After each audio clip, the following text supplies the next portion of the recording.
You've got every reason to be thrilled. For a store, the window itself is, of course, an advertisement. And recognize that your store doesn't start there at that lease line. It starts out here. Retail consultant Paco Underhill is helping owner Yaron Koppel, whose shoe store, Casan, opened just this week in New York.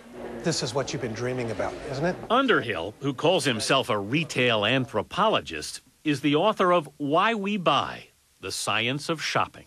You know, Yaron, that in the world of clothing, so many sales get lost in the dressing room because no one's thought about the romance process. Right. And I think same thing is true in shoes. Is you build romance, you close the deal. Underhill likes this store.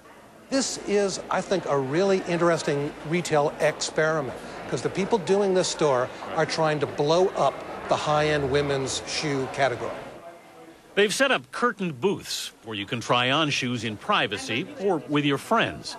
And though the prices are high, this pair is more than $300. Every shoe sold in the store is a limited edition.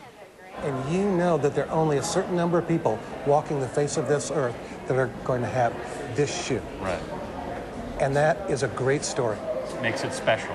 It makes it significant. These days, says Seth Godin, that's the only way for a retailer to survive. Find an extreme. Extremely cheap, extremely convenient, extremely expensive, extremely well-made, extremely something. When you go to the edge, you have a better chance of being remarkable, of having a story that's worth telling. If you say we have slightly better jewelry, if we have slightly less expensive shoes, that's not a story. Right. That's invisible. You don't exist. We've become smarter shoppers. We pay attention. More demanding consumers. Everything's just beautiful here. Kind of gives you the oomph to want to spend a little more money.